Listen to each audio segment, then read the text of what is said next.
a sonnet, which is the traditional poetry. It's like quite old-fashioned language and with old metaphor and symbols. Well, without further ado, let's go into my first sonnet. Upon seeing that damsel's beauteous face and getting a shot with a wanton arrow, by the lustful sprite from a hidden space, be her my flame to the dawn of morrow. As the moonlight shining upon shadow, which doth conferring triumphant on my mind, and sing hymned before the sight of his bow, when those ruby lips and cheeks make me blind.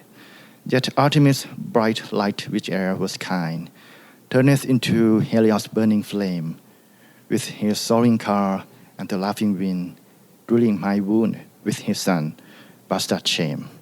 Even so, my sight with the moon shining light shall hold her shape in my eternal night. So that's the second one. When I gaze the moon that doth wax and wane, and draw the visage of my dear delight, the gloomy moment of bliss and bane, with the bright ray shining before my sight. But comes the eclipse that is hideous shade, that staineth the light of my heaven, with that sinful perpetration it made, which blindeth the eye of my precious pen. Then how can I see the beauty of the world, whilst the gracious light of my love I miss? How can the blind pen draw the purest pearl in the absence and lack of heaven bliss?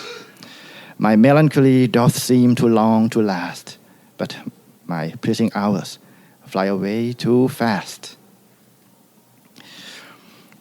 Unlike Venus' beauteous face with utmost fair, nor Calliope's lyre with pleasing sound, nor the high wisdom Minerva doth bear, to that damsel my soul by heaven bound.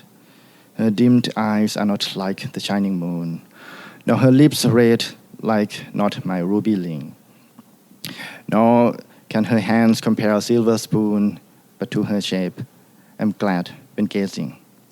Then wherefore shall I seek something special, while my treasure lay in common thing?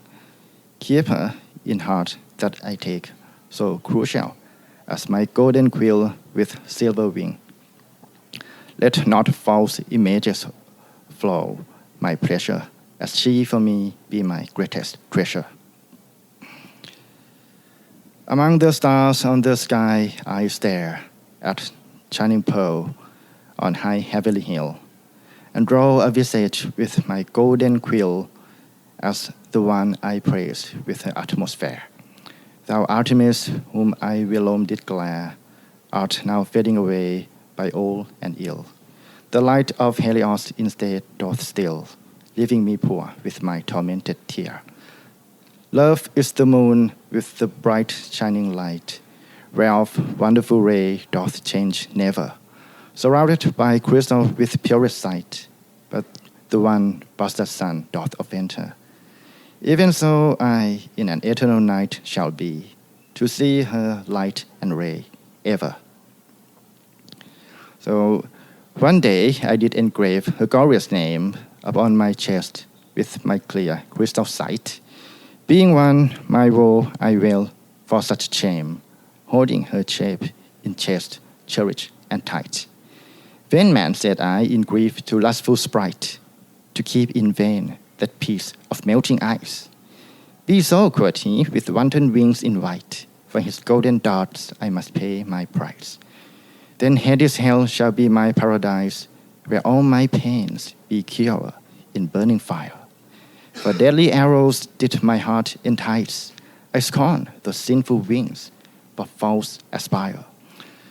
Hell is my home, for her fair light I lost, and my strong beaten heart is tempest tossed. That's done.